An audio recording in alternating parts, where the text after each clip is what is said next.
What's going on? I'm going to show you guys how to map the Xbox Elite Series 2 controller with your paddles, changing any configuration you might need to change. And let me know if you guys have any more questions. Let's get into it. So first, you want to make sure you open your Xbox accessories app. Once you open that, hit configure.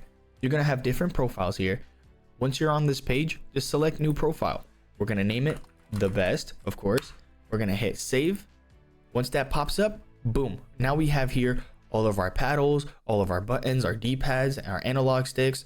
So first things first, this one right here, this is going to be your bottom right paddle. So the biggest one on your bottom right. If you want to change this to your jump, which is typically what I use, I make that my jump button. You just click on it right here.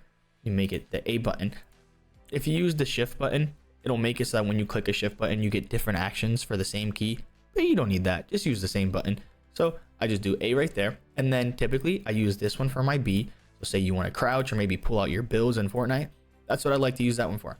Then I like using this one as my X. And I typically make my X in Fortnite my editing bind, which I think is pretty easy to click with your middle finger, you get to just spam that key. That's pretty good.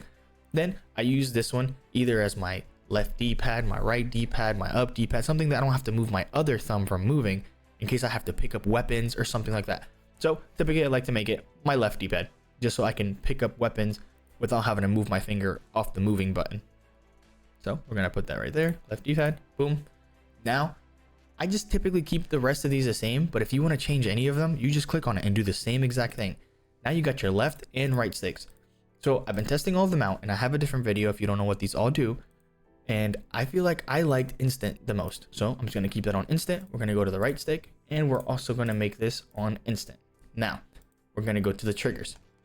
We don't want our triggers to go all the way in. So make sure you're looking at the back of it and you put it at the shortest setting.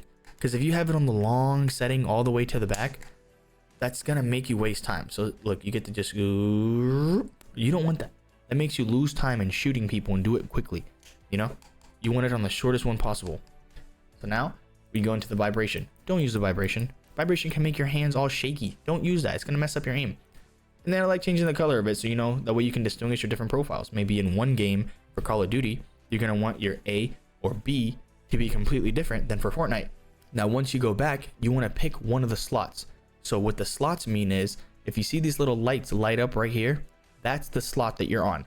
So this first white light is slot 1. If you go to slot 2, that little light is going to go down one level and make it slot 2. You can have 3 presets. So as you see right here, profile 2, which is my slot 1. And then I just click that little button right there. And then you see how it made it to the second one now.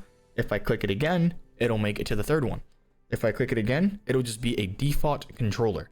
All the default settings. If I click it one more time, it'll go to my profile 1, which is this one.